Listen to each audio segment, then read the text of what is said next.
জামাত মানে হলো সমাজবদ্ধতা, জামাত হলো সম্মিলিত শক্তি, জামাত হলো হকের অনুগামী।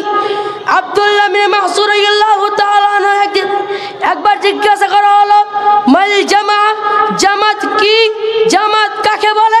তিনি তার উত্তরে বললেন, জামাত হলো হকের অনুগামী যদিও তুমি একাকী হও। জামাত হলো সামষ্টিকতা পাওয়ার যার মাধ্যমে সোসাইটি থেকে সমাজ বিরোধী, ইসলাম বিরোধী যেই সব কর্মকাণ্ড উৎখাত করা যায়। জামাত মানুষকে ভালো কাজের আদেশ করা ও মন্দ কাজের নিষেধ করা। এই মহান আল্লাহ তাআলা বলেন, ওয়ালতাকুম মিনকুম উম্মাতুন ইয়াদউনা ইলাল খায়রি ইয়া'মুরুনা বিল মারুফ ওয়া ইয়ানহাউনা আনিল মুনকারি ওয়া উলাইকা হুমুল মুফলিহুন। তোমাদের মধ্যে এমন একটি দল হওয়া উচিত যারা মানুষকে কল্যাণের দিকে আহ্বান করবে, ভালো কাজের আদেশ করবে, মন্দ কাজের নিষেধ করবে, আর তারাই সফল কাম। সূরা আলে ইমরান আয়াত নম্বর 104। জামাত হলো একটি শক্তিশালী প্ল্যাটফর্ম যার মাধ্যমে শত্রুর আক্রমণ থেকে নিজেকে এবং নিজ সম্প্রদায়কে রক্ষা করা যায়। এই মর্মে আল্লাহ তাআলা বলেন, ওয়াতাসিমু বিহাবিলিল্লাহি জামিআন ওয়া লা তাফাররাকু। তোমরা সকলেই আল্লাহর রজ্জুকে শক্তভাবে ধারণ করো এবং তোমরা দলে দলে বিভক্ত হয়ে যেও না। সূরা আলে ইমরান আয়াত নম্বর 103। আজকে সারা পৃথিবীতে মুসলমানেরা, খাস করে মুসলমানেরা শত্রুর শিকারে পরিণত হয়েছে। এর মূল কারণ হচ্ছে দলে দলে বিভক্ত হয়ে যাওয়া। মসজিদ নিয়ে দৌড়াদৌড়ি, মাদ্রাসা নিয়ে দৌড়াদৌড়ি, ঈদগাহ নিয়ে দৌড়াদৌড়ি, ভাইয়ে ভাইয়ে দ্বন্দ্ব, পিতা পুত্রের মধ্যে দ্বন্দ্ব।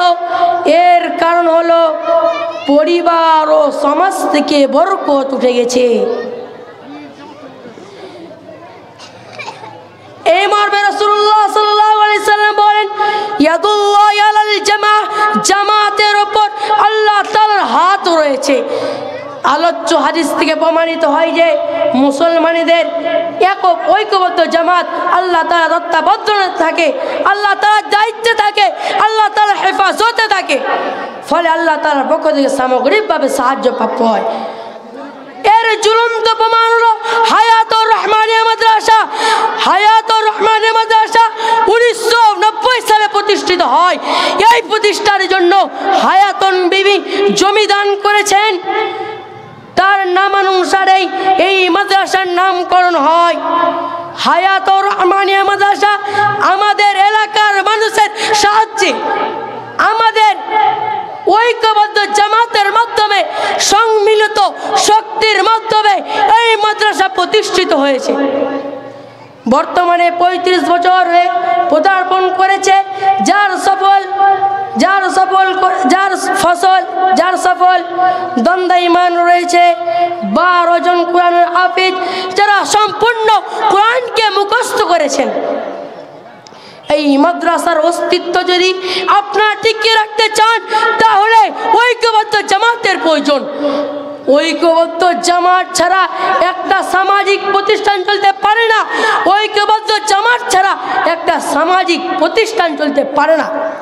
আসুন আমরা একবদ্ধ জামাতবদ্ধ হই এবং আমাদের সামর্থ্য অনুযায়ী এই মাদ্রাসার উন্নতির জন্য মুক্ত হস্তে দান করি। আল্লাহ তাআলা যেন আমাদের সকলকে জামাতবদ্ধভাবে জীবনযাপন করার তৌফিক দান করেন। আমিন। সুবহান রাব্বিকা রাব্বিল ইজ্জাতি আম্মা ইয়াসিফুন।